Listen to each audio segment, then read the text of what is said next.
Kanchipuram Vakula silks, నాణ్యత మా ప్రాధాన్యత. మదీనాగూడ, మియాపూర్, హైదరాబాద్ లో త్వరలో శుభారంభం. అలా నువ్వు రాసి బాగా సక్సెస్ అయిన సీన్స్ ఎక్కడున్నాయి? అది సార్ నాకు ధమాకా మూవీ నాకు మంచి సక్సెస్ ఇచ్చింది సార్. రవితేజ ఆల్మోస్ట్ అంటే అందులో ఓన్లీ ట్రాక్ నాది, రావు రమేష్ గారిదే సార్. అది ప్రసన్నతో పాటు నేను కూడా కూర్చొని డెవలప్ చేసేవాడిని సార్ కొన్ని. ఓకే, నక్కిన త్రినాథరావు ప్రసన్న నాకు చాలా మంచి త్రినాథరావు గారు ప్రసన్న. ఆ ప్రసన్న ఫస్ట్ టైం నాకు తగ్గ క్యారెక్టర్ రాశాడు సార్ అందులో. ఓకే, ఆ సినిమాలో ఓన్లీ కామెడీ ట్రాక్ మాదే ఉంటుంది సార్. సినిమా చూసిన ప్రతి ఒక్కరికి మంచి అప్లాజ్ ఇచ్చారు సార్. అది ఆల్మోస్ట్ 100 కోట్లు కలెక్ట్ చేసింది సినిమా. 100 crores క్లబ్ కదా. అవును సార్, అవును సార్. నాకు అది ది బెస్ట్ సినిమా సార్. అలాగే తొలి ప్రేమ సినిమాలో వెంకీ అట్లూరి అన్న, అక్కడ కూడా వరుణ్ తేజ్ అన్నతో చేశాను సార్ లండన్లో. అక్కడ కూడా ఎప్పుడైనా నాకు ఏదన్నా అన్న ఈ డైలాగులు పడతాయేమో అంటే అందులో నుంచి ఇది పడుద్ది అది అని చెప్పి అన్న కూడా ఒకటి అలా ఎంకరేజ్ చేసేవాడు సార్. ఇప్పటికీ వెంకీ అన్న ఏ సినిమా చేసినా అందులో నేను ఉంటాను సార్. ఆయన ఫస్ట్ నుంచి ఒక సెంటిమెంట్. అదేలే, ఇప్పుడు మీలాంటి వాళ్ళు యూనిట్లో ఉంటే హెల్ప్ అవుతారు కదా. ఇప్పుడు ఏవిఎస్ కానీ, ధర్మవరం సుబ్రహ్మణ్యం గారు కానీ, వీళ్ళందరూ కూడా ఆ రోజుల్లో ఈవీఎస్ సత్యనారాయణ గారికి వాళ్ళకి ఈ సీన్ డెవలప్మెంట్లో, క్యారెక్టర్ ఇంప్రూవైజేషన్లో బాగా హెల్ప్ అయ్యేవారు. వాళ్ళని చేసుకోమనేవాడు ఈవీఎస్ సత్యనారాయణ గారు. అలాగే ఇప్పుడు మీరు ఒక అడ్వాంటేజ్. అదే సార్, అంటే నేను అడుగుతున్నది ఏంటంటే, ఒక కంప్లీట్గా ఒక సినిమాకి స్క్రిప్ట్గా డెవలప్ చేసి ఒక కథ ఒక అలాగా ఎందుకు నువ్వు చేయట్లేదు? అది నాకు తెలిసి అలాంటిది చేయాలంటే నేను మిగతావన్నీ ఆపేయాలి సార్. అది ఇప్పుడు అదర్వైజ్ చాలా బిజీగా ఉన్నావు. అవును సార్, అవును సార్. నటుడుగా మిగతావన్నీ ఆపేసి అది చేయాలంటే అంత దానికి ఒక టైం ఉంది అనుకుంటున్నాను సార్. అంతేలే. ఇప్పుడు మన బలగం వేణు కూడా అవును సార్ ఎప్పటి నుంచో స్ట్రగుల్ అయ్యి 9 ఏళ్ళు ఎంత పట్టుకు తెలియనట్టు ఆల్మోస్ట్ 9 years. దిల్ రాజు గారి దగ్గర ఆల్మోస్ట్ 4 years డెవలప్మెంట్ జరిగినట్టు సార్. అంటే అవును, అది ఒక మంచి అవుట్పుట్ వచ్చేదాకా దాన్ని డెవలప్ చేసేసి అందుకే అంత మంచి రిజల్ట్ వచ్చింది సార్. మంచి రిజల్ట్ వచ్చింది. అసలు బలగం వేణు ఒక రికార్డ్ క్రియేట్ చేసి నెక్స్ట్ లెవెల్ సార్. అసలు ఎలాంటి డైరెక్టర్ అయినా మన ఇండస్ట్రీలో ఎలాంటి హీరో అయినా పొగిడే సబ్జెక్ట్ సార్ అది. అవును, చాలా బాగా తీసేవయ్యా అనిపించుకునే సబ్జెక్ట్. మెగాస్టార్ చిరంజీవి గారే ఇంటికి పిలిచి అవును సార్ అంత మెచ్చుకుని. అవును సార్, అలాంటి ల్యాండ్ మార్క్ రావాలంటే అంత ఎఫర్ట్ కూడా పెట్టాలి సార్. ఆ మేరకు తక్కువ వదిలేసుకోవాలి కూడా. అవును సార్. ఇప్పుడు ప్రజెంట్ యాక్టర్గా నువ్వు రన్ అవుతున్న కెరీర్, అవును సార్, నీకు అట్మోస్ట్ సాటిస్ఫాక్షన్ ఇస్తుందా? ఇంకా దాంట్లో నీకు అసంతృప్తులు కానీ, అంటే మనం ఇంకా సాధించలేకపోయాం అన్న ఫీల్ కానీ ఉందా? ఇంకా సాధించాలి సార్ కంపల్సరీగా. ఇప్పుడైతే సినిమాలు బాగానే చేస్తున్నాను సార్. ఇప్పుడు ఆల్మోస్ట్ ఒక 4-5 సినిమాలు రన్నింగ్లో ఉన్నాయి సార్, చేస్తున్నవి కూడా. సినిమాల పరంగా వస్తున్నాయి సార్. ఇంకా అదే నువ్వు చాలా బిజీగా ఉన్న విషయం ముందు నాకే తెలుసు. ఎందుకంటే నీకు ఇంటర్వ్యూ రావడానికి 4 రోజులు పెట్టింది. ఒక 2 షెడ్యూళ్ళు డిసెంబర్ రిలీజ్ ఉండడం వల్ల నాకు కంటిన్యూగా పడ్డాయి సార్. దానివల్ల నేను కొంచెం అదేలే. తర్వాత ఇంకొక ముఖ్య విషయం, నీకు టీవీ ఇండస్ట్రీలో మంచి ఇమేజ్ ఉంది. టీవీ ప్రేక్షకులు ఆడియన్స్లో హైపరాజ్ అంటే మనం ఏం చెప్పనక్కర్లే ఇంకా నీ గురించి. అంత మాస్ స్టార్ నువ్వు అక్కడ. తర్వాత సినిమా ఇండస్ట్రీలోకి వచ్చావు, పెద్ద హీరోలతో చేస్తున్నావు, అదొక అచీవ్మెంట్. అసలు నువ్వు చాలామంది చేస్తున్న పని అడుగుతున్నాను నేను, నువ్వేం హతాశుడు అయిపోకల్లా. నువ్వు హీరోగా ఎందుకు చేయట్లేదు? అయ్యో సార్, నాకు అసలు ఆ థాటే లేదు సార్ అసలు. అంటే హీరో అంటే మరి పాటలు పాడి ఫైట్లు 100 మందిని కొట్టేసి అలాగని కాదు. నీ హీరో అంటే ఒక లీడ్ క్యారెక్టర్గా ఒక చిన్న కథను తయారు చేసుకుని.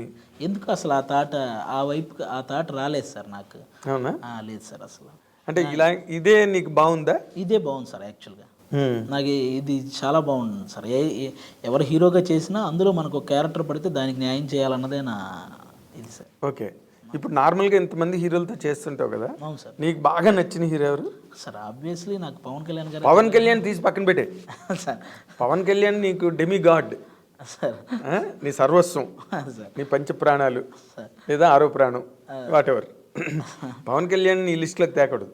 అదే సార్. జనరల్గా నువ్వు చేస్తున్న హీరోల్లో నీకు ఎక్కువ ఎవరు సార్? ఆల్మోస్ట్ అందరూ సపోర్టివ్గా ఉంటారు సార్. ఒక్క పేరు చెప్పడానికి లేదు సార్. ఎందుకంటే ఏ హీరోతో వర్క్ చేసినా కానీ వాళ్ళు చాలా బాగా మాట్లాడతారు సార్. బాగా ఎంజాయ్ చేస్తారు, చాలా బాగా సార్. ఈవెన్ స్క్రిప్ట్లో కూడా అది గ్రహణపడిద్దా చూడు అనేలాగా రవితేజ గారు ఎంత బాగుంటారు సార్. అసలు ఎంత బాగా ఎంకరేజ్ చేస్తారు. ఆయనతో ఉంటే ఒక ఎనర్జీ సార్ అసలు. అవును.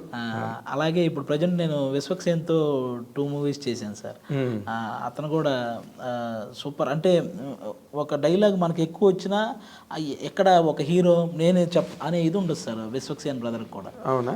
Full support. ఈ డైలాగ్ ఇతను చెప్పాలంటే అతనే చెప్పాలి, కానీ దాన్ని మనం తీసుకొని చెప్పే ఇది ఉండదు సార్. అలాంటివి ఉండవు సార్. విశ్వక్సేన్ బ్రదర్తో కూడా చాలా మంచి ట్రావెలింగ్ ఉంది. ఎక్స్ట్రాడినరీ మ్యాన్ చేశాను సార్. రేపు December 8th రిలీజ్ ఉంది సార్. నితిన్ అన్నతో ఫస్ట్ టైం చేశాను సార్. అది కూడా మంచి క్యారెక్టర్ సార్.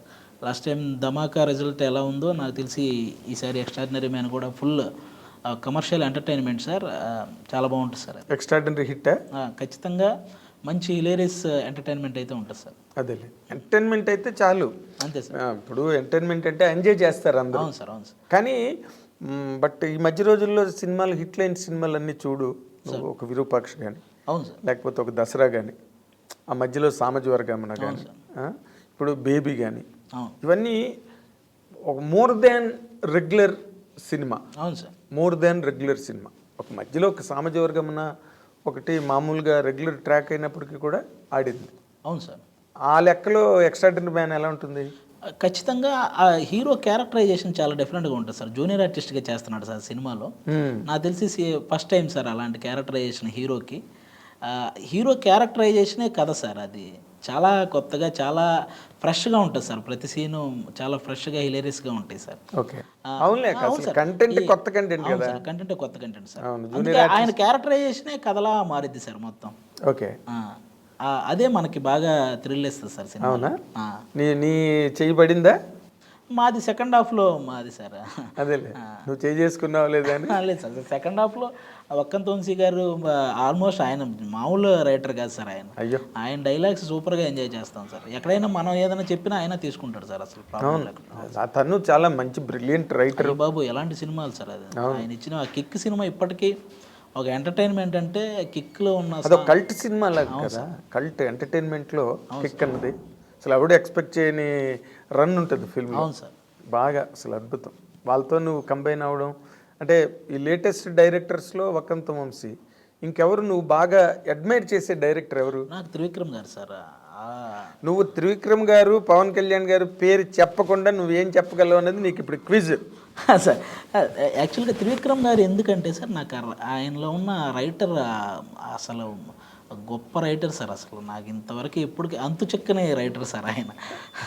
అసలు ఎలాంటి మాటలు రాస్తారంటే అయ్యబాబోయ్, నాకు ఆయన ఓన్లీ ఆయన పంచ్ డైలాగ్స్ అని యూట్యూబ్లో అవి పెట్టి చూస్తూ ఉంటాను సార్ రెగ్యులర్గా.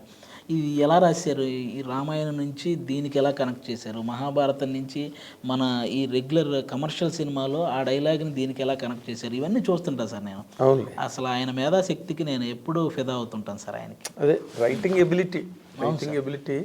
ఎందుకంటే తను ఇమోషనల్ సీన్ రాసిన, ఒక సెంటిమెంట్ సీన్ రాసిన, లేకపోతే ఎంటర్టైన్మెంట్ రాసిన ఏదైనా కూడా అదొక కొత్త పోకడ, కొత్త వరవడిలో ఉంటుంది. ఏ సినిమాకి ఆ సినిమావే. అవును సార్. మళ్ళీ అక్కడ రెప్లికాలు ఉండవు సినిమాలు. అండ్ నీ అడ్మిరేషన్ అతని పట్ల 100% ఒప్పుకోదగ్గదే. అవును సార్, దాంట్లో ఏమీ డౌట్ ఏం లేదు. వాళ్ళిద్దరూ కాకుండా నేను అడుగుతాను ఎప్పుడు నిన్ను అడిగినా. ఎందుకంటే హైపరాది కన్విన్స్ యువతల పవన్ కళ్యాణ్, యువతల త్రివిక్రమ్ శ్రీనివాస్ వెనకాతల బ్యాక్గ్రౌండ్లో ఉంటారు సార్. కాకపోతే మన తెలుగు సినిమా స్థాయిని ప్రపంచ స్థాయికి తీసుకెళ్ళిన రాజమౌళి గారు సార్. ఇంకా ఆయన్ని ఎవరైనా ఒప్పుకోవాల్సిందే సార్. ఓకే, నేను యాక్చువల్గా ఆయన్ని అలా ఉంచి మిగతా వాళ్ళ గురించి మాట్లాడదాం అనుకున్నాను సార్. ఎందుకంటే ఆయన గురించి ఎవరైనా ఒప్పుకోవాల్సిన మ్యాటర్ సార్ రాజమౌళి గారి గురించి. సినిమా ఇండస్ట్రీయే ఫిదా అయిపోయి సినిమా ఇండస్ట్రీ సాహో చెప్పింది. అవును సార్, ఇండియన్ సినిమా ఇండస్ట్రీయే. ఆయన డెడికేషన్ సార్. ఏంటి సార్, 12 సినిమాలు తీస్తే ఒక్క ఫ్లాప్ లేకుండా తీయాలి అనే ఒక ఇది, అంత డెడికేషన్. టైం లేట్ అయినా పర్లేదు, నేను క్వాలిటీ మూవీ ఇవ్వాలని ఆయన చూపిస్తాడు కదా సార్. అది టైం గురించి అసలు కేరే లేదు. అవును సార్, అది అన్నీ ఎప్పుడు కంప్లీట్ అయితే అప్పుడే రిలీజ్. ఆ ప్రొడ్యూసర్కే భయం లేదు సార్. ఎంత లాగ్ అయినా, ఎంత టైం తీసుకున్నా ఆ ప్రొడ్యూసర్కే భయం ఉండదు సార్. ఎందుకంటే రాజమౌళి గారు ఒక పర్ఫెక్ట్ సినిమా ఇస్తాడని ఆ ప్రొడ్యూసర్ నమ్మకం, అవన్నీ వాళ్ళు ఏం అడగరు కూడా. అవును సార్, ఫైనల్ ప్రోడక్ట్ బాగుంటుందని ఒక నమ్మకం. అంతే సార్, అంతే. ఆయన ఆ నమ్మకాన్ని ఎప్పుడు పోగొట్టుకోలేదు సార్. ఈగ లాంటి సినిమావే అతను ఆడించాడంటే తక్కువ. ఈగ అందరూ ఈ మిగతా ఇవన్నీ గొప్ప సినిమాలుగా చూస్తారు, ఈగ తీయడం చాలా కష్టం. What I'm saying. ఎందుకంటే ఈగ లాంటి సినిమానే తన జనాలకి ఎక్కించి హిట్ చేసి తక్కువ సినిమాలు నథింగ్ ఫర్ హిమ్. బాహుబలి ఇవన్నీ మామూలు కామన్ సినిమాలే. అదేం పెద్ద ఎక్స్ట్రాడనరీ అంటే వేరే ఇది ఎలా తీసాడు రా బాబు అనుకునే సినిమాలు మాత్రం కావు. 100%. ఆయనకి మనం ఇండస్ట్రీ తరపున అందరం హ్యాట్స్ ఆఫ్ చెప్పుకోవాలి. అంతే అంతే. ఈ gave a new look, new value to Telugu cinema, దానిలో డౌట్ లేదు.